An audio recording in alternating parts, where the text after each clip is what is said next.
Donc, bienvenue au webinaire d'information sur le programme de recherche collaborative IA et santé entre la France et le Québec, donc entre le Fonds de recherche du Québec Santé et le Health Data Hub. Donc, on est vraiment ravis que vous puissiez nous rejoindre. Alors, c'est un webinaire qui se veut très informatif, mais aussi interactif, où vous allez pouvoir poser vos questions et toutes vos interrogations concernant cet appel à projet. Alors, moi, je me présente, je suis Cécile Petitgan, je suis consultante en gestion des données au Fonds de recherche du Québec Santé. Et aujourd'hui, je vais être accompagnée par en fait les deux experts et responsables du programme de part et d'autre de l'Atlantique. Donc, je commence avec mon collègue au Québec, Maxime Baudouin, qui est responsable de programme au FRQS et qui est en fait le responsable de ce programme d'aujourd'hui sur l'IA et santé entre la France et le Québec. Et je suis aussi accompagnée d'Emmanuel Bacry, qui est directeur scientifique du Health Data Hub, donc la plateforme française des données de santé, et qui est aussi avec son équipe aujourd'hui, qui nous soutient dans l'organisation de cette session, du programme plus généralement, et puis des réponses à toutes vos questions. Donc aujourd'hui, je vous ai dit une séance d'1 heure qui est enregistrée comme vous pouvez le voir et qui va être suivie d'une mise en ligne de l'enregistrement sur la plateforme du HDH et aussi sur le compte YouTube du FRQS. Puis on va garder toutes vos questions et des réponses pour vous faire parvenir par la suite la présentation d'aujourd'hui, mais aussi des compléments d'information s'ils sont nécessaires, si vous avez d'autres questions qui ne sont aussi pas répondues. Donc, ce qu'on vous invite à faire, c'est à poser vos questions au fur et à mesure du webinaire dans la session Q&A, questions et réponses en bas de votre écran. Et pas, on a fermé le clavardage volontairement pour que toutes les questions et réponses soient concentrées ici. Donc, n'hésitez pas à poser toutes les questions et interrogations que vous avez. On a réservé un moment dans le webinaire pour y répondre, mais si on n'a pas le temps, on le fera par la suite par écrit. Donc, c'est parfait. Donc, sans plus attendre, on va commencer avec Emmanuel Bacry, donc directeur scientifique du HDH, et qui va commencer avec une présentation de la plateforme. Et puis, on va vous parler du programme et du FRQS aussi. Donc, Maxime, si tu souhaites partager, c'est parfait. Emmanuel, c'est à vous. Merci, merci beaucoup Cécile. Bonjour à toutes et tous. Effectivement, on va sans plus attendre commencer. Donc, Maxime, si tu peux passer à la prochaine slide. Merci beaucoup. Voilà, donc une petite présentation du Health Data Hub pour ceux qui ne nous connaissent pas. Le Health Data Hub est une structure publique, un groupement d'intérêt public qui a été créé il y a à peu près 3 ans et demi maintenant, et qui a pour mission essentielle de faciliter l'accès aux données de santé pour la recherche d'intérêt public, donc pour l'usage secondaire de la donnée de santé. Et c'est une mission qui s'inscrit sur plusieurs axes, notamment dans la stratégie nationale de l'IA en France, c'est dans le rapport Villani il y a 4 ans, mais aussi dans la continuité de l'ouverture de la base du SNDS, Système national des données de santé, qui est une base assez unique, même si c'est pas une base de données, même si elle ne contient pas de données cliniques, c'est une base unique puisque c'est une base de remboursement qui couvre à peu près l'entièreté des gens vivant en France et à peu près l'entièreté des soins. Alors, cette mission de faciliter l'accès aux données de santé peut se décomposer en trois aspects. On est un guichet unique de la gouvernance d'accès aux données de santé, la gouvernance nationale d'accès aux données de santé. Donc, ça passe d'abord, essentiellement par un dépôt, une demande chez nous. On a évidemment une mission autour des données, puisqu'on facilite l'accès aux données, ça veut dire qu'on travaille avec les producteurs de données, on les aide, on les finance pour les mettre les données en qualité, pour effectivement ensuite remonter les données rapidement, les rendre disponibles rapidement. Donc là, on a mis au point un système de catalogue de bases de données nationales. Enfin voilà, on est extrêmement actif autour de l'écosystème de la donnée, dans l'interopérabilité, dans la qualité, dans la standardisation. On est actif en France, mais aussi largement en Europe et notamment dans la construction de l'espace européen de données de santé, dont on est leader aujourd'hui. Et on offre la mise à disposition d'une plateforme sécurisée à l'état de l'art et à l'état de l'art d'un point de vue de la sécurité, mais aussi d'un point de vue de la scalabilité.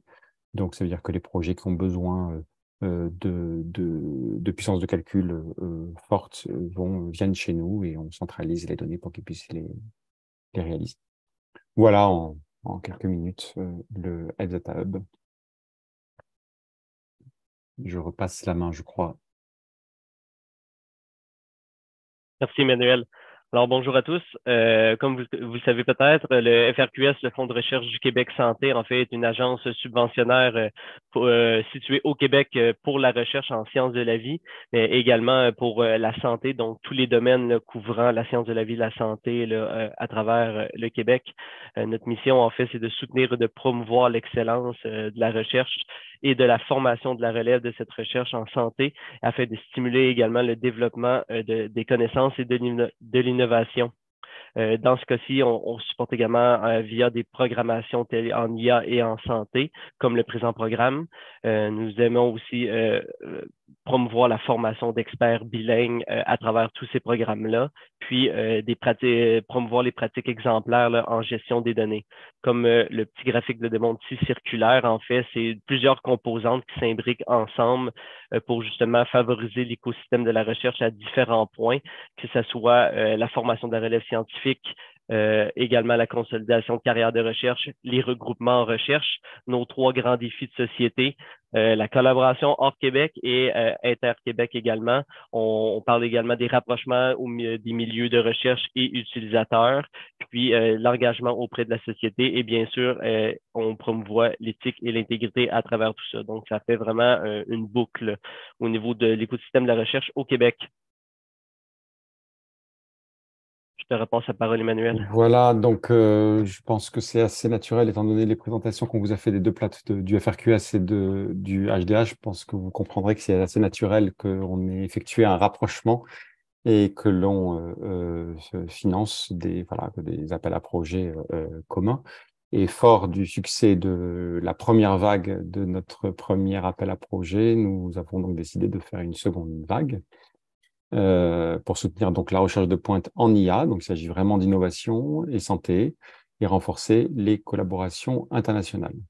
Donc, on s'inscrit dans une démarche de valorisation scientifique, hein, ça c'est vraiment très important. Et notre appel à projet vise à offrir un espace propice à l'excellence scientifique en IA et santé et encourager la mobilisation des données, qu'elles soient québécoises ou françaises, par des scientifiques français et québécois en faisant appel à des méthodes innovantes. Donc pour nous, c'est vraiment l'occasion de donner naissance à d'importantes percées scientifiques et en leverageant évidemment sur les expertises des deux pays et favoriser le transfert des connaissances. Si vous pouvez aller à la slide suivante, s'il te plaît, Maxime. Alors, cet appel à projet s'articule autour de trois axes thématiques. Le premier axe est le développement d'applications à la base d'IA à destination des professionnels ou des patients. Le deuxième axe est le développement de modèles de population pour la prévention ou la thérapie fondés sur des techniques innovantes d'analyse de données. Et le troisième axe porte sur le développement de solutions démontrant des bénéfices pour le traitement et la prise en charge des patients. Voilà, ça c'est donc les trois thématiques prioritaires de notre appel à projet. La prochaine slide, s'il te plaît. Merci. Donc, une fois qu'on aura clôturé l'appel à projet, le jury sélectionnera donc deux projets. On va financer deux projets qui seront donc financés conjointement, donc des projets qui vont réunir des équipes québécoises et des équipes françaises, hein, et que nous allons donc financer conjointement sur une période de 18 mois à partir de décembre 2023. Alors, le financement côté Québec pourra aller jusqu'à 100 000 $ pour chacun des projets, hein, et du côté français pourra aller jusqu'à 100 000 €, même chose pour chacun des deux projets. Alors, qui peut candidater? Alors, je vais parler de façon générale, hein. Donc, les constitutions des équipes, que ce soit françaises ou québécoises, doivent répondre à certains critères. Il doit y avoir une chercheuse principale ou un chercheur principal de la France, une chercheuse principale ou un chercheur principal du Québec, donc qui représente chacun des deux pôles. Et à cela peuvent s'ajouter un maximum d'une co-chercheuse ou co-chercheur de la France et d'une co-chercheuse ou co-chercheur du Québec. Il n'y a aucun, c'est-à-dire représente que les chercheurs en question, mais il n'y a aucun minimum qui est imposé. Côté français, on a quelques recommandations et quelques restrictions. Le projet peut être mono ou multipartenaire, privé ou public. Il peut être porté par une équipe de recherche identifiée et affiliée à un centre, une institution, un organisme de recherche ou assimilé, ou par un consortium rassemblant des partenaires de la recherche et des partenaires industriels ou une entreprise unique. Et par contre, bien évidemment, l'appel à projet doit respecter les règles relatives aux subventions qui s'appliquent en France et en Europe. Je vais laisser Maxime parler des conditions au Québec. Oui, alors du côté du Québec, en fait, c'est les issus des statuts là, de recherche 1 et 2 là, pour les chercheurs principaux. Donc, on parle de issus de milieux universitaires ou cliniques admissibles selon nos règles générales communes. Et pour les co-chercheurs qui peuvent se joindre le projet, on va également au statut 1 et 2 et on ajoute le statut 3 qui est le statut pour les chercheurs de collège. Également, on aimerait préciser que tous les post-doctorants ne sont pas admissibles en tant que co-chercheur ou chercheur. On parle ici que seulement à titre de collaborateurs ou collaboratrices qui peuvent joindre le projet. Les membres, en fait, actuellement de l'équipe doivent être à l'emploi d'un établissement reconnu, là, un établissement gestionnaire reconnu par les fonds de recherche au Québec et résider au Québec, puis également se conformer lors de l'octroi à la formation de base en éthique de la recherche, qui est une condition obligatoire si votre projet porte justement sur des sujets humains ou toute donnée humaine dans ce cas-ci pour le présent programme. Je te repasse la parole, Emmanuel. Non, je crois pas. Je crois que c'est Ah encore non, toi. même pas.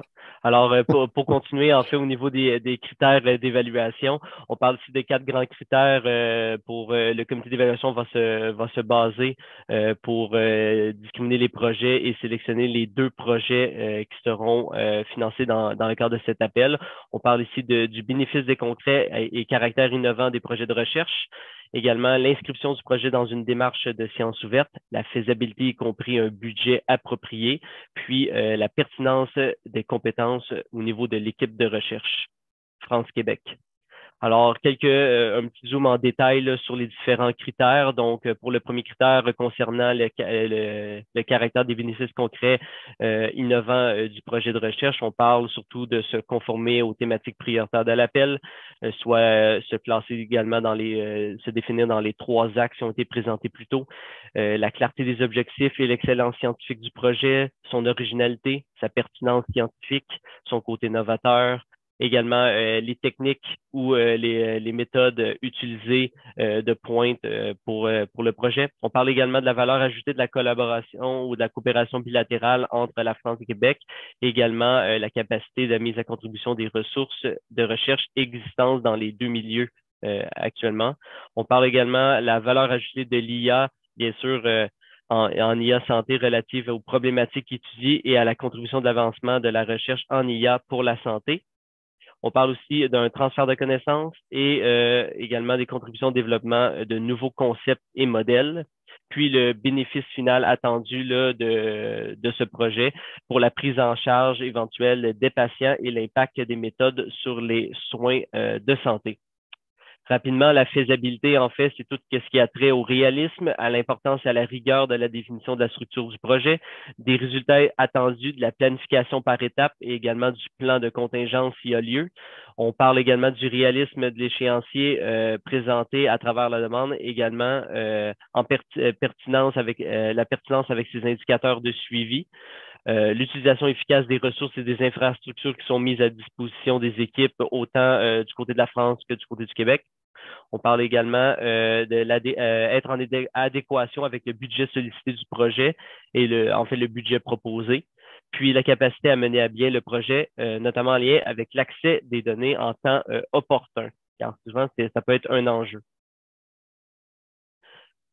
Par la suite, nous avons la pertinence des compétences de l'équipe de recherche, donc la complémentarité entre les 2 équipes. On parle d'une complémentarité au niveau de l'expertise entre les chercheurs et les chercheuses des 2 côtés de l'Atlantique, France-Québec, qui participeront au projet. Également, la réalisation scientifique des chercheurs et chercheuses et le rayonnement au niveau international des équipes de recherche. Et dernier critère qui a évolué au cours du temps, et différent légèrement du premier appel, on parle de l'inscription du projet dans une démarche de sciences ouvertes. Donc ici, bref aperçu, on parle ici de définir des périmètres et algorithmes qui, avec leur programme et leur documentation proposée en open source ou avec licence permissive et un potentiel de réutilisation par la communauté de ceux-ci. On parle également d'un périmètre d'autres types de résultats de licences ouvertes, permissives et potentiels de réutilisation pour la communauté à cet effet.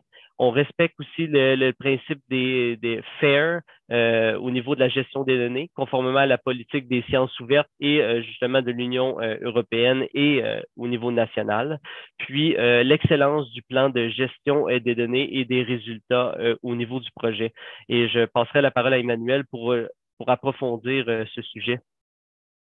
Merci Maxime. Oui, comme c'est un point qui a un petit peu changé par rapport à l'appel précédent, on a pensé que c'était utile de passer un peu plus de temps dessus.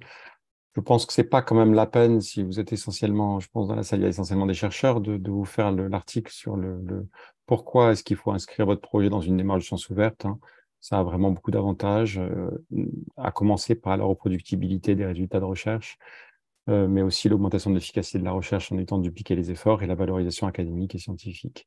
Alors, comment on s'inscrit dans cette démarche sciences ouvertes? Maxime a déjà nommé quelques points. Ici, vous les revoyez, alors peut-être sous une forme un peu différente, mais on redit un peu les mêmes choses.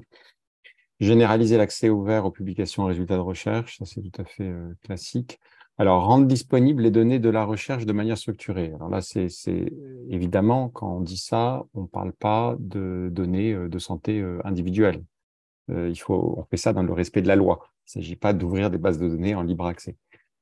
Par contre, ce qui est assez clair, c'est qu'il y aura aussi, je pense que le jury sera sensible au fait que s'il y a des bases de données qui sont constituées ou qui sont utilisées, que ces bases de données puissent, dans une certaine mesure, être accessibles aussi à d'autres utilisateurs, que ce ne soit pas une sorte de propriété exclusive et absolument non utilisable par d'autres. Alors, c'est pas du tout là, je suis pas en train de dire que c'est un no-go pour le projet. Je dis c'est un plus pour les projets si effectivement les bases que vous utilisez, d'autres utilisateurs pourraient, sous des conditions réglementaires standards au Québec ou en France, pourraient être accessibles à d'autres acteurs. Respecter les principes FAIR, hein, conformément à la politique de sciences ouvertes de l'Union européenne et nationale, et laisser en libre accès les algorithmes et les programmes utilisés pendant l'étude. Ça aussi, c'est un critère, ce sont des critères qui sont importants, ainsi que leur documentation en open source.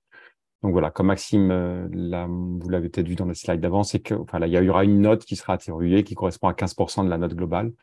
Donc c'est pas un critère éliminatoire, mais c'est quand même un critère important. Et on tenait à le souligner. Maxime, je te repasse la parole. Oui, merci Manuel. Alors également, là, tout au long de la demande, et les partenaires encouragent des principes clés à maintenir, à essayer d'intégrer à divers niveaux. Donc, on parle ici du libre accès et du respect des principes FAIR, comme Emmanuel vient tout juste de mentionner. Le libre accès du côté Québec, en fait, c'est vraiment la définition que lorsque vous êtes sous octroi, selon notre politique de gestion le politique du libre accès, en fait, c'est de permettre de rendre disponible immédiatement les publications au niveau là, de la communauté là, pour justement promouvoir le partage et diffuser les connaissances à travers la communauté de recherche. Également, du côté de la France, en fait, c'est que les candidats sont encouragés à promouvoir et pratiquer justement la science ouverte conformément aux politiques de l'Union européenne, puis à la mise à la disposition, en fait, comme Emmanuel l'a mentionné, de open access et d'open source des résultats qui concernent souvent la documentation, les algorithmes, les programmes et résultats utilisés au cours du projet. Au niveau de la mobilisation des connaissances, c'est un point un peu plus marqué du côté Québec seulement. En fait, l'objectif, c'est de mener et participer des activités de mobilisation des connaissances à travers les différents milieux publics, donc la valorisation, le transfert, le partage, la mise en valeur et la diffusion auprès justement du grand public et de d'autres milieux de pratique. Donc, en fait, vraiment aller partager à plus large échelle nos connaissances et nos activités, si celles-ci sont pertinentes et liées au projet, bien entendu. On a aussi l'équité, diversité, inclusion qui revient. On encourage, en fait, les partenaires encouragent et souhaitent contribuer au soutien de l'écosystème de la recherche basé sur l'équité, la diversité et l'inclusion. On encourage et privilégie, en fait, les principes liés dans le contexte des activités de recherche à différents niveaux. Puis, la santé durable. en fait, un concept en fait qui est en cohérence avec le contexte du programme et ses objectifs actuels. Les projets financés devront en fait s'inscrire dans ce principe clé en lien avec la santé durable et encourager et à démontrer comment leur projet contribue à l'atteinte de cette santé durable, soit par un état de bien-être physique, mental, social optimal tout au long de la vie. On parle également qu'il va y avoir dans ce contexte-ci, au niveau de la demande, un mini formulaire à remplir qui ne sera pas évalué, mais simplement pour justement amener la réflexion sur votre projet, comment il s'inscrit au niveau de la santé durable. Manuel, je te repasse la parole. Ouais, alors je reprends la main. Donc, sur l'accompagnement qu'on propose, aussi bien FRQS que le Health Data Hub au lauréat. Donc, évidemment, ça commence par le soutien financier, hein. Je répète, donc c'est 100 000 euros par chaque projet côté français et jusqu'à 100 000, enfin, jusqu'à 100 000 euros côté français pour chaque équipe française et jusqu'à 100 000 dollars canadiens pour chaque équipe canadienne côté FRQS. Évidemment, il y aura une signature d'une convention d'utilisation, hein, voilà, ça c'est sûr. Il y aura des conventions pour pouvoir effectivement mettre en place ce soutien financier. Côté HDH, vous aurez le soutien de nos services pour et un éventuel dépôt de demande d'accès à des données françaises, si c'est pertinent. J'y reviendrai juste dans la slide d'après. La mise à disposition par le HD d'une plateforme technologique pour traiter les données en toute sécurité avec des outils à l'état de l'art. Là aussi, si vous voulez ça, il va falloir signer une autre convention. J'en profite pour répondre tout de suite à une question que j'ai vue passer dans le chat. Ce sont la plateforme du Hub est hébergée sur des machines du Cloud Azure, hébergées en France. Donc, on a une très grande scalabilité. Donc, si vous avez besoin de GPU, on a tous les GPU qu'il vous faut. Donc, de ce côté-là, il n'y a pas de problème. L'appui du HDH à l'ouverture des résultats, bien sûr. Le soutien aussi bien par le FRQS et le HDH à la diffusion des résultats du projet de recherche internationale et la formation de base sur l'acceptabilité sociale du partage et de l'utilisation des données de santé par le FRQS.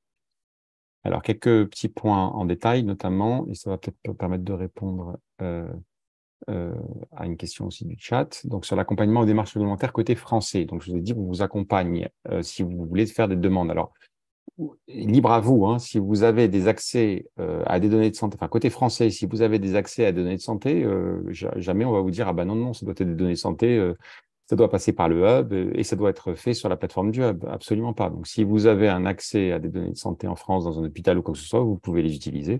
Il n'y a absolument aucun problème et ça ira même plus vite. Voilà.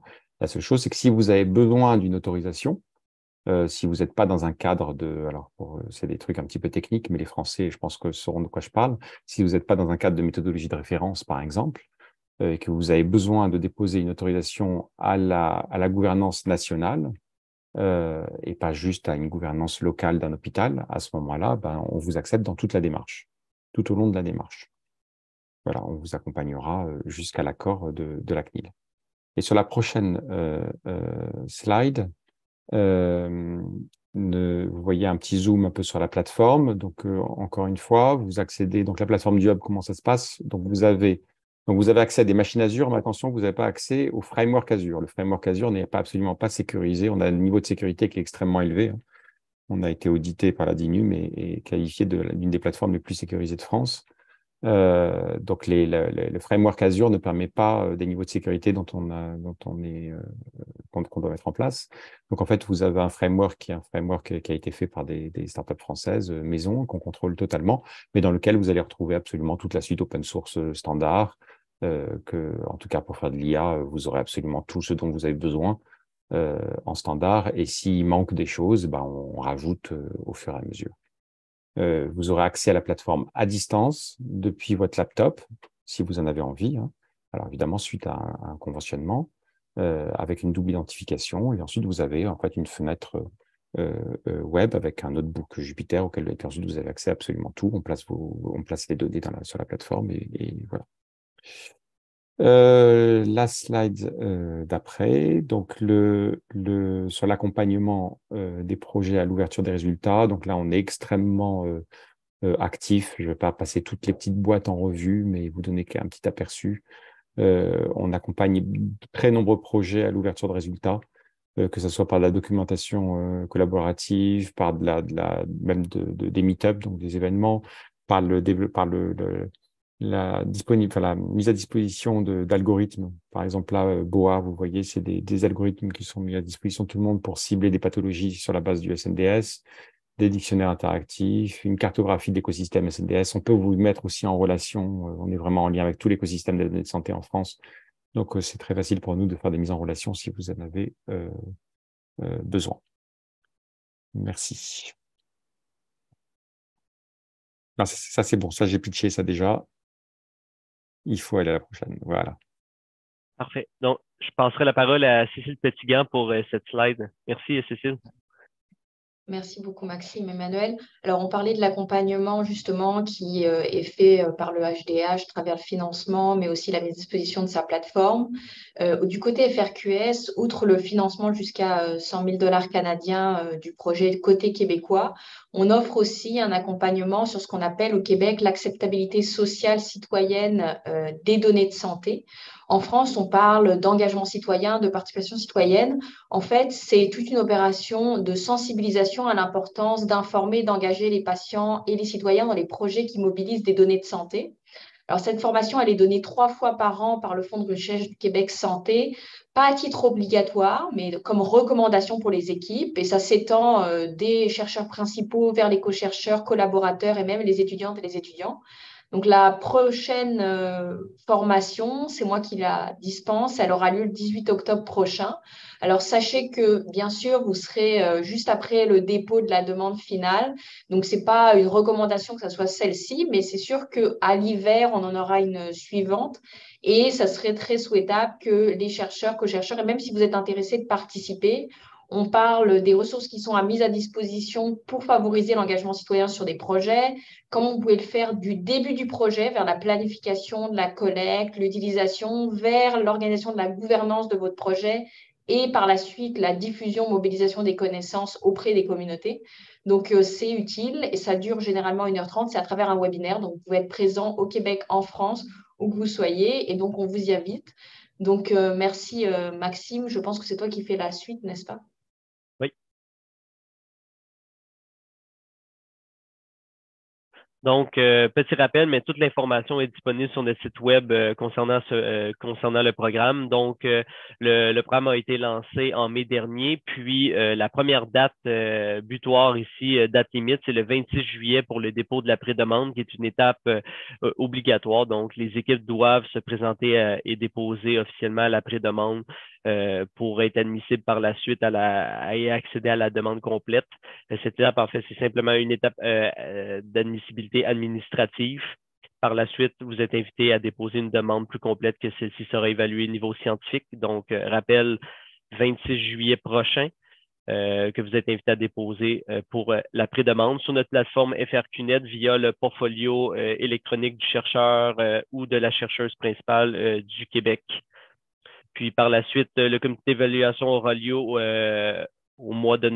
alentours du début novembre, un comité de scientifiques conjoints d'experts composé justement de spécialistes internationaux de différentes disciplines issues des milieux cliniques et scientifiques qui établira en fait un classement des demandes finales pour justement mener à la sélection des 2 projets dans le cadre de cet appel. Puis on parle de l'annonce des résultats vers la fin novembre des 2 projets sélectionnés.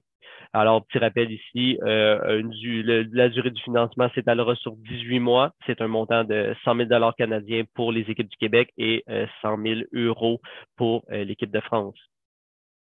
Alors, comme je vous disais, toute l'information est disponible sur le site web de l'appel.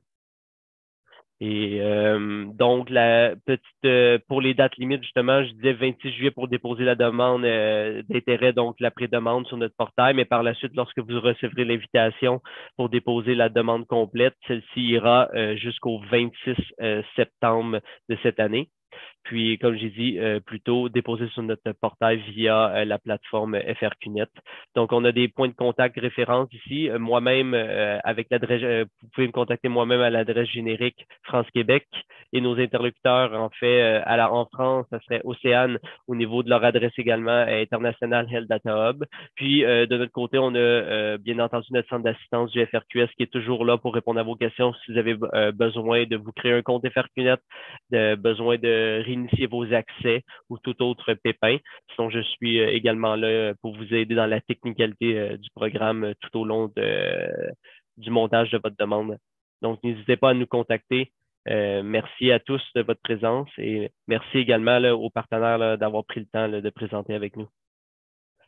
Alors, on serait prêt pour les questions. Parfait, merci beaucoup Maxime Emmanuel. Il y avait plusieurs questions. Certains ont été répondus au fil de la présentation par Emmanuel. Peut-être qu'on pourra reprendre des éléments pour spécifier, mais peut-être que je prendrais la première question en lien avec la date. On suggérerait plutôt d'avoir une date butoir en septembre, connaissant le mois de congé, puis juillet et août. Pour les partenariats, c'est plus difficile. Est-ce que vous pourriez justifier pourquoi ces échéances ont été choisies, notamment pour la pré-demande et la demande complète? Merci. En fait, la pré-demande est très courte. C'est le but d'inscrire les équipes, notamment pour par la suite obtenir la liste des projets qui ont un potentiel de passer à la demande complète et d'être évalués au comité scientifique. Donc, ça nous permet en fait de mobiliser les experts pour avoir une sélection juste du comité scientifique qui va le composer. Puis par la suite, la demande complète demande plus de travail par la suite, sauf la pré-demande et la demande complète sont liées dans notre système. Donc théoriquement, qu'est-ce que vous remplissez à la pré-demande va quand même va se refléter, se transférer dans la demande complète, incluant les blocs additionnels qui sera nécessaire de remplir pour le dépôt en septembre. Donc, c'est vraiment un processus standard qu'on fait chez nous sur notre plateforme, souvent une pré-demande et une demande pour nos programmes. Exact. Et donc là, il faut souligner que pour juillet, il faut vraiment que vous soyez prêts à une pré-demande. Donc, construire l'équipe, et on l'a mis en fin juillet. Quand même, ça laisse le temps de bâtir, mais pas besoin de remplir toute la demande. Là, vous avez jusqu'à fin septembre pour le faire. Donc, Emmanuel, il y aurait une question du côté du HDH. Est-ce que le HDH inclut des données d'EEG ou d'IRM de patients? Alors, non, par défaut. Non, non. Absolument pas. Donc, ça veut dire qu'il faut vous rapprocher. Alors, nous, ensuite, en fonction de ce que vous cherchez, on peut aussi peut-être vous aider. C'est-à-dire, vous pouvez nous envoyer un mail en disant, moi, je cherche à collaborer avec des gens qui auraient des images d'IRM de tel type ou de G comme ça, comme ça, comme ça. Si on en a dans notre relation, on vous met en relation et potentiellement, vous pouvez essayer de les embarquer dans votre projet en partenaire. Mais comme ça, non. La réponse est non. Parfait, merci. Il y a une autre question, peut-être du côté France et Québec à la fois. Vous pouvez choisir de répondre. On parle des thèmes de recherche souhaités. Est-ce qu'on reste générique? Vous auriez des indications? Donc, quels sont les thèmes de recherche souhaités dans le cadre de cet appel? Quelqu'un nous dit, par exemple, le développement d'accélérateurs hardware pour le AGI dans le domaine médical fait-il partie de ces thèmes? Enfin, les axes, on les a cités. Hein. Pour rappel, il y a développement d'applications à base d'IA à destination des professionnels ou des patients, développement de modèles de population pour la prévention ou la thérapie fondée sur des techniques innovantes et développement de solutions démontrant des bénéfices pour le traitement et la prise en charge des patients. Est-ce qu'on pourrait imaginer quelque chose qui soit strictement hardware pour un déploiement Edge AI dans le domaine médical? Ça me semble un petit peu sortir du cadre, mais je voudrais pas trancher. Je ne sais pas Maxime, si tu as un avis. Actuellement, il faudrait voir en fait les détails de la demande pour mieux trancher. À ce niveau-là, souvent, c'est le comité scientifique qui va trancher de la pertinence au final de notre côté. Donc, je ne pourrais pas aller plus loin que. Ouais, essayez peut-être de nous envoyer un mail avec une description Oui. plus précise de ce que vous voulez faire, effectivement. C'est difficile, je pense, de répondre comme ça. Alors, a priori, je pense que c'est un peu borderline, mais comme ça, si je devais deviner. Mais je préférerais avoir plus de détails pour pouvoir répondre plus précisément. Parfait, merci. Alors là, il y a une question plutôt côté Québec, est-ce que les associés de recherche institutionnalisés en institut de recherche en milieu hospitalier sont admissibles comme collaborateurs?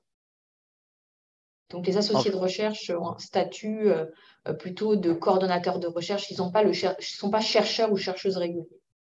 Ben, au Québec, la définition de collaborateur, collaboratrice, c'est de joindre un projet sans possibilité de gérer des fonds, mais apporter une expertise précise. Donc, si le terme de collaborateur, vous le définissez comme ça, selon nos règles, c'est oui.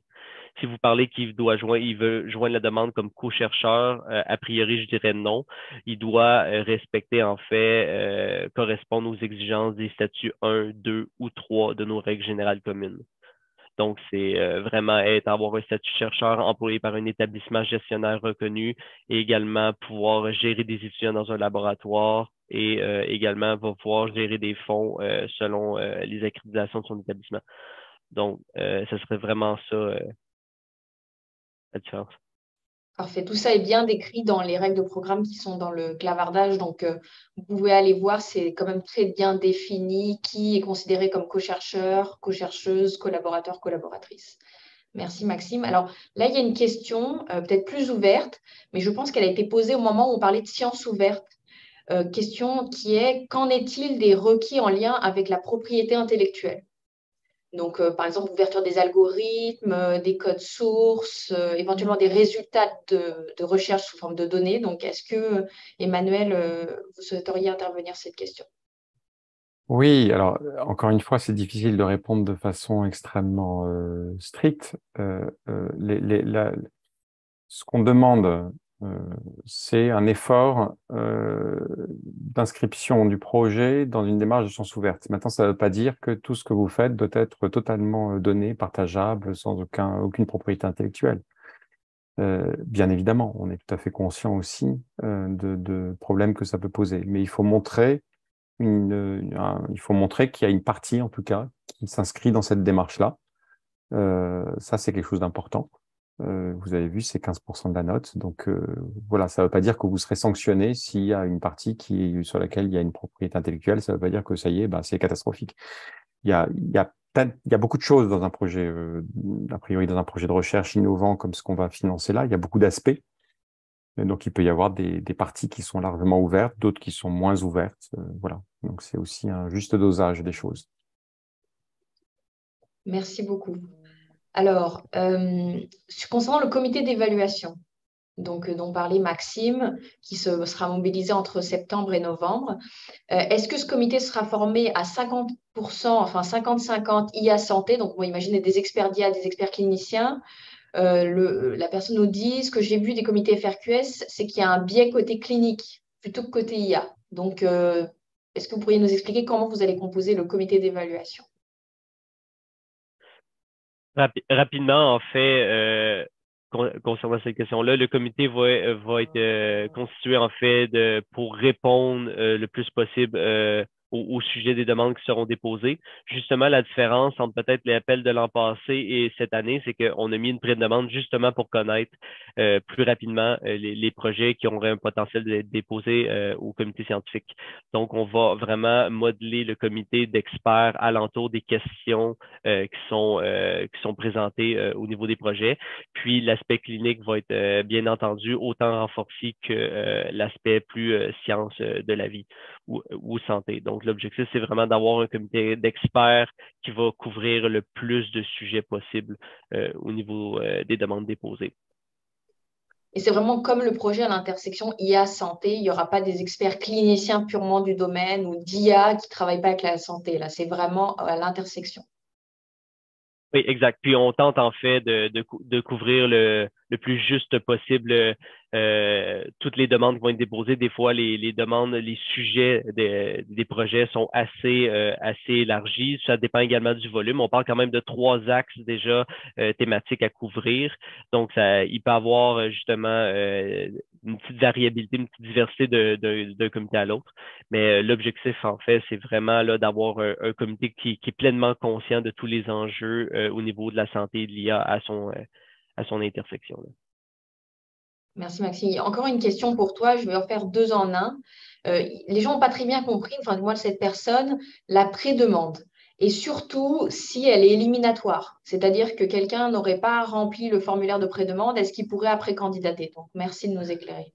En fait, la prédemande n'est pas éliminatoire dans le sens que lorsque vous avez déposé une prédemande, elle vous permettra pas d'être éliminé pour la demande complète, à moins d'un pépin administratif majeur. Donc, c'est vraiment une étape administrative pour valider les équipes, la composition des équipes de base. Par contre, elle est obligatoire. Ça veut dire que vous devez déposer une prédemande au 26 juillet via le portail FRQNet pour le chercheur principal ou la chercheuse principale au Québec, justement pour être admissible à la suite et passer éventuellement au comité d'évaluation. Donc, c'est pas une étape nécessairement éliminatoire, mais c'est obligatoire de la déposer au 26 juillet.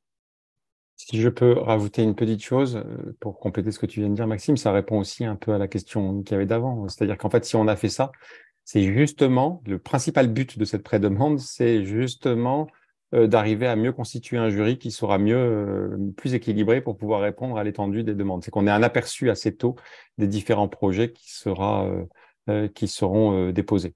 Donc, c'est pas pour sanctionner les gens particulièrement, c'est plutôt au contraire pour arriver à mieux évaluer. Donc, pour arriver à mieux calibrer le jury. Parfait, merci beaucoup de ces spécifications. Alors, il y a une autre question qui nous emmène ailleurs, mais on est sur la diapositive des axes. On nous demande quel est le niveau de TRL, donc le niveau de maturité de la technologie qui est souhaité pour l'axe 1. Si je peux peut-être répondre. On peut pas parler je peux pas dire que c'est le niveau 1, niveau 4, niveau 5 ou quoi que ce soit. Ça aurait pas de sens. Ça va dépendre beaucoup d'où vous partez. On veut quelque chose d'innovant. Donc, on veut qu'il y ait une innovation. Donc, ça veut dire que si vous partez de choses où il y a quasiment pas grand-chose qui existe, il y a juste une idée d'algorithme, par exemple, à développer, vous partez juste d'un niveau en fait très bas et puis vous essayez d'aller le plus loin possible. Si vous partez d'algorithmes qui existent déjà, qui ont déjà fait quelques preuves de concept, et maintenant le challenge, c'est vraiment un déploiement et il y a des vraies innovations dans le déploiement, bah, ça veut dire que vous allez arriver plus à un niveau de TRL plus élevé. Donc, il n'y a pas, on attend on attend un vrai travail effectif innovant qui soit réalisé, qui vous amène d'un certain niveau de TRL à un autre niveau de TRL. Mais je ne peux pas donner dans l'absolu les niveaux. Ça aurait pas de sens, je pense. Parfait, non, c'est très clair, merci. Je ne sais pas si Maxime, tu souhaites ajouter quelque chose, sinon je vais à la question suivante.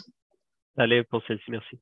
Parfait. Alors là, on a une question vraiment précise sur un type de projet. Alors, serait-il possible de candidater avec un projet collaboratif qui visera à constituer une base de données structurée au Québec, constitution d'une base thèse, données actuellement non structurées mais disponibles, pour tester des algorithmes développés en France par des équipes de recherche? Donc, c'est quand même une question qui nous a traversé comme comité. Donc, est-ce que, je ne sais pas si l'un d'entre vous souhaite répondre. Je peux commencer à faire une première réponse et peut-être que Maxime complétera. Effectivement, donc on incite les porteurs de projets à utiliser des données françaises et des données québécoises. Rien ne spécifie le fait de dire que les données québécoises devraient être prêtes au début du projet. Donc, ça peut être effectivement un des objectifs du projet de constituer une base de données québécoise qui sera, par contre, ce qui est important, c'est que c'est une base de données qui doit être utilisée dans le cadre du projet, parce que sinon, ça serait vraiment dommage, et ne pas se contenter, entre guillemets, je pense, d'appliquer un algorithme qui a déjà été développé et de l'appliquer à cette nouvelle base de données, même si ça constitue évidemment quelque chose enfin, une étape importante. Donc, j'imagine dans la question que j'ai vu poser, pour moi, les bonnes étapes, ça serait de se dire, il y aura un WAF package qui constituerait la base de données québécoise. En parallèle, il y a un travail d'innovation sur l'algorithme en question qui serait développé sur les données françaises puisque les données françaises semblent disponibles au début du projet, et dès que les données québécoises sont disponibles. Donc, ça, ce travail d'innovation peut être fait par les équipes, évidemment, de recherche franco-québécoises, qui est une collaboration sur le développement d'algorithmes, et qu'ensuite, bien sûr, bah, cet algorithme soit testé, validé sur de la donnée québécoise qui aura été créée dans l'occasion. Je pense, Maxime, si tu veux compléter. Oui, tout à fait. Tu as bien fait le tour de la question, Emmanuel. En fait, je mettrais juste le point de l'emphase sur le fait qu'on parle vraiment de l'utilisation dans le projet des données de la France et du Québec. Vraiment, là, on valorise en fait euh, ce- cette utilisation-là et ce partage-là. Merci, Emmanuel, pour les précisions. Parfait. Alors, il y a une autre question, et là, elle t'est adressée, Maxime. Quelle est la position du FRQ en lien avec l'applicabilité du RGPD, donc le Règlement général de protection des données européen, dans le cas où les chercheurs québécois recevraient des données cliniques dépersonnalisées provenant de ressortissants européens? Très bonne question. En fait, on se doit de la respecter d'une certaine mesure. On a également en fait une annexe dans les règles de programme qui détaille un peu l'applicabilité de celle-ci. Mais je vous dirais que la gestion va aller soit selon la signature de la convention entre les chercheurs et les établissements à ce niveau-là. Donc, c'est l'établissement qui va avoir à gérer là, ici. Je vous dirais que je suis pas spécialiste de cette question-là. Donc, en fait, si vous avez des questions plus précises, là, que vous avez besoin des détails, je peux vous référer là, à notre service, notre département juridique là, pour mieux vous éclairer. Mais normalement, vos établissements devraient également être au courant un peu là, de la gestion au niveau de leur département également juridique. Exact, hein, le RGPD, il a une application extraterritoriale pour le monde entier. Donc, si vous êtes chercheur québécois et que vous traitez des données de ressortissants européens, vous devez vous conformer au RGPD, de manière générale dans cet appel ou ailleurs. Donc, et en effet, s'il y a des questions, les départements juridiques du FRQ, mais aussi au HDH, sont bien familiers de ça et peuvent vous soutenir. Alors, il y a une autre question. Pouvons-nous importer dans le projet des données d'imagerie non disponibles dans le HDH? Donc, Emmanuel, peut-être c'est en lien avec la plateforme du HDH et son ouverture à d'autres sources de données. Absolument. Donc, oui, bien sûr. Enfin, a priori, le HDH est ouvert à recevoir n'importe quel type de données de santé pour un projet de recherche d'intérêt public et qui viennent de n'importe où. Par contre, ensuite, il va falloir.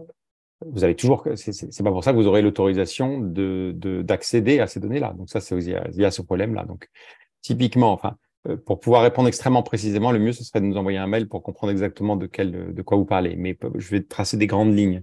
Dans les grandes lignes, si par exemple vous avez accès dans le cadre d'une méthodologie de référence, vous avez déjà accès à une base de données d'imagerie sur l'EDS d'un hôpital, mais que en fait cette EDS n'est pas équipée en puissance computationnelle suffisante pour pouvoir traiter votre imagerie, vous pouvez tout à fait normalement a priori faire, dans le cadre de votre méthodologie de référence, de demander un accès à ces données sur la plateforme du hub, auquel cas on va déplacer effectivement les données sur la plateforme du hub et vous aurez une bulle sécurisée.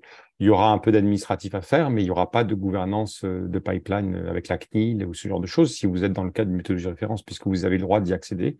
Simplement, il y a un déplacement de données, donc il y aura certainement des conventions, mais c'est pour ça que je préfère que vous m'écriviez, parce qu'il y a quand même des démarches administratives, mais qui sont pas qui sont pas très lourdes.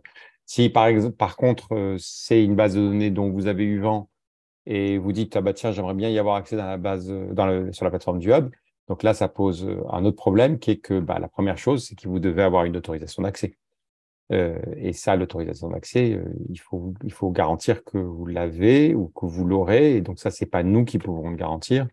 Donc ça, c'est quelque chose, vous devez vous rapprocher du producteur de la donnée pour et éventuellement l'embarquer avec vous dans le projet, ce qui est peut-être la chose la plus simple à faire. Merci beaucoup, c'est une réponse très complète. Donc, on voit que ça peut être complexe ou simple si on a déjà un accès.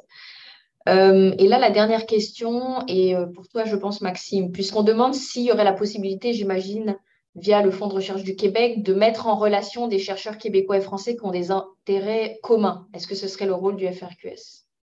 Actuellement, on s'inscrit pas dans ce rôle-là. En fait, c'est soit des collaborations déjà existantes ou des nouvelles collaborations qui vont se créer à travers des réseaux de contacts inter-établissements ou d'événements. Actuellement, on n'a pas de plateforme dédiée à ça pour la collaboration, malheureusement. Merci Maxime. Alors là, il y a une autre question qui va nous parler de la différence d'investissement entre les deux juridictions. Donc, les deux co-chercheurs reçoivent du financement. Le chercheur français reçoit 100 000 euros, celui du Québec, 100 000 dollars canadiens. On connaît la conversion, on imagine qu'en France, on reçoit plus d'argent. Alors, en effet, avec 100 000 dollars canadiens, il est possible de payer 2 postdocs, les associés de recherche pendant un an. Autrement dit, ça va limiter la progression du côté québécois. Ce qui est possible d'organiser les Work Package France-Québec à la suite. Donc, j'imagine en s'adaptant à ce type de financement. Je te laisserai répondre, Emmanuel. Donc, la question, c'est est-ce qu'on peut faire transiter l'argent de la France au Québec et l'argent du Québec en France? C'est ça qu'il faut comprendre par la question? moi, je la comprends comme est-ce qu'il est possible de répartir les tâches en fonction du financement dont on dispose? Parce que Ah, l'argent ne ça oui. circule pas. Non, parce que L'argent ne non, mais circule pas. non, mais c'était mais ça. Je, non, est-ce que c'est la question qu'il posait? Parce qu'effectivement, ça c'est la OK. première chose qu'il faut dire, c'est que l'argent ne circule pas. Voilà. Donc c'est 100 000 dans les deux cas, donc on va dire que c'est la même chose. Mais non, voilà, les euros n'iront pas au Québec et les dollars canadiens n'iront pas en France. Ça, c'est absolument sûr. Par contre, bah, bien sûr, on attend un financement donc, de 100 000 dollars au Québec et de 100 000 euros en France. Donc la répartition des work packages doit se faire suivant ce fonctionnement-là.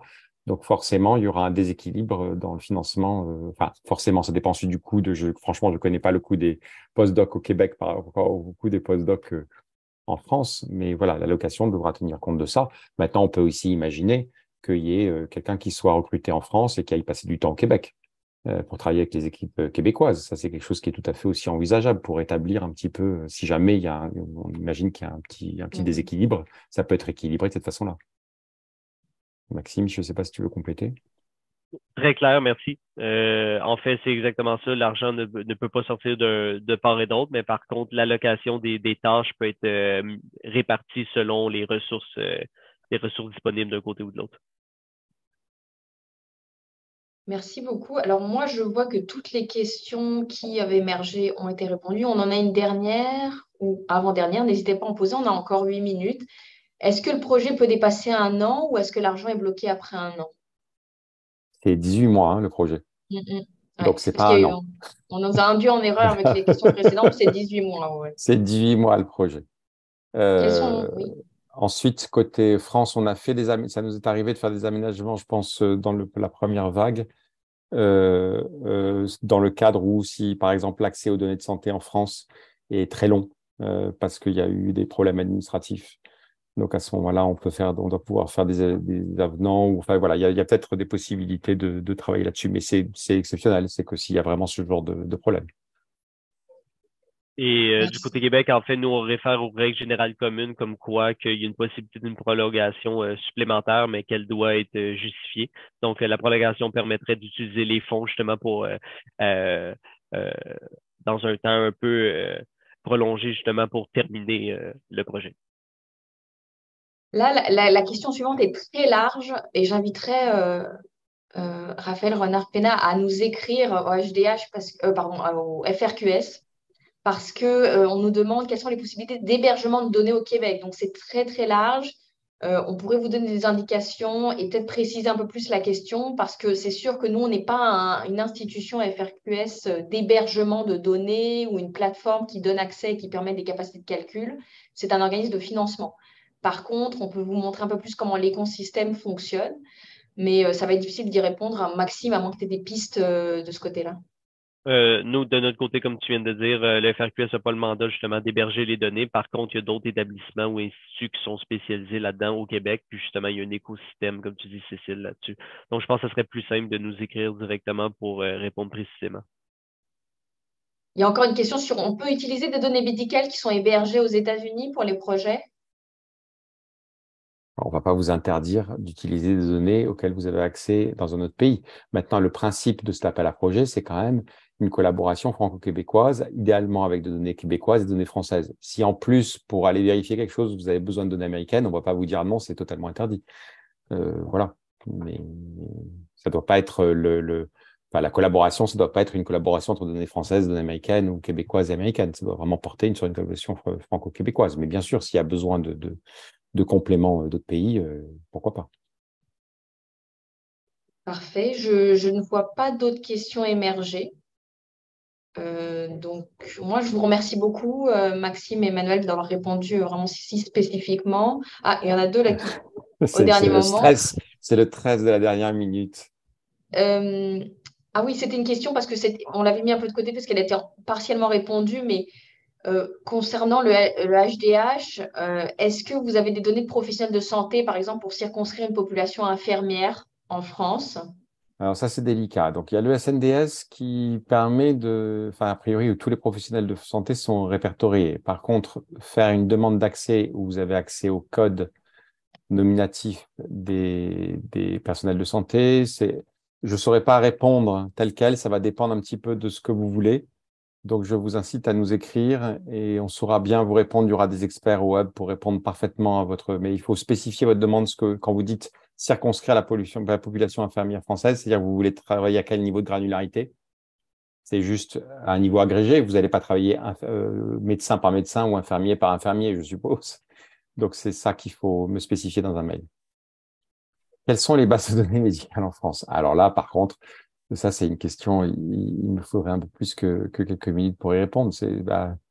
Je suis un peu décontenancé, je dois avouer, pour répondre à cette question-là. C'est vrai que toutes les questions qui sont Parce en que, lien avec les données accessibles en France je pense qu'on va recommander de vous écrire au HDH, n'est-ce ouais.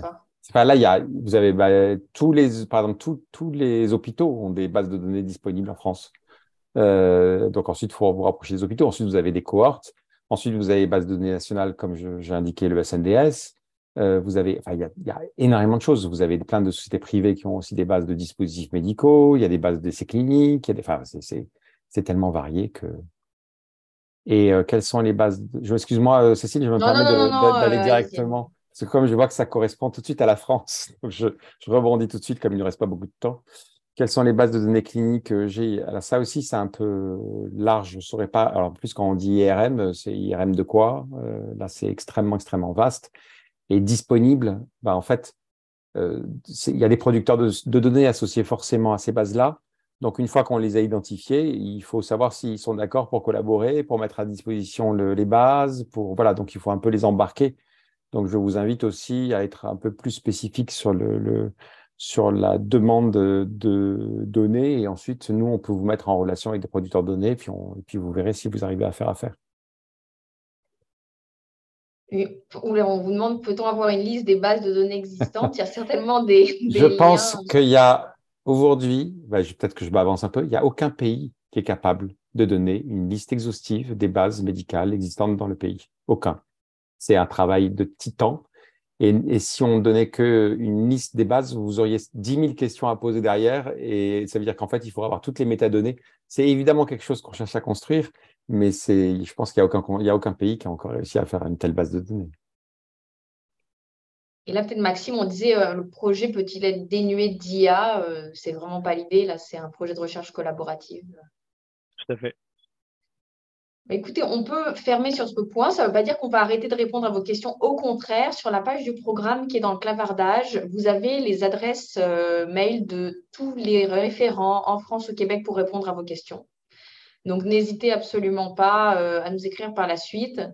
Par exemple, il y a des questions très spécifiques sur la nature du projet. Si vous avez une idée de projet, vous pensez est-ce que ça fit ou pas dans les critères, on peut venir vous aider pour dire si c'est admissible. On le fera avec plaisir au niveau du québécois comme au niveau français. N'hésitez pas à nous écrire. Puis ce que je veux dire pour répondre à des questions plus logistiques, c'est que cette présentation elle a été enregistrée, que ça soit la partie plus d'exposition des règles de programme vers tous les échanges qu'on a eu en réponse à vos questions. On va le mettre à disposition, comme je le disais en début de webinaire, sur le site internet du Health Data Hub, sur la page YouTube des fonds de recherche du Québec. Donc, ça sera très facilement découvrable, puis on fera des annonces dans les infolettres. Aussi, la présentation PowerPoint, elle va être rendue disponible en plus avec l'enregistrement vidéo. Donc, vous pourrez y avoir accès. Et finalement, on prend en compte toutes vos questions. On va créer des matériaux de réponse en complément de tout ce webinaire pour qu'il n'y ait plus du tout d'interrogation sur les règles de programme, les projets admissibles ou pas. Donc, n'hésitez surtout pas à suivre les fils d'actualité, que ce soit du HDH, du FRQS. Je pense qu'on en est là. Si Maxime et Emmanuel, vous souhaitez ajouter quelque chose, n'hésitez pas. Mais Non. sinon, je dirais merci beaucoup à tous, que ce soit en France ou au Québec, pour vos questions. Et n'hésitez surtout pas à nous écrire par la suite. Nous, on sera à disposition avec les responsables en charge du programme. Donc, merci. Bonne fin de journée en France, bonne journée au Québec. Et puis, au plaisir de recevoir vos propositions de projet. Au revoir.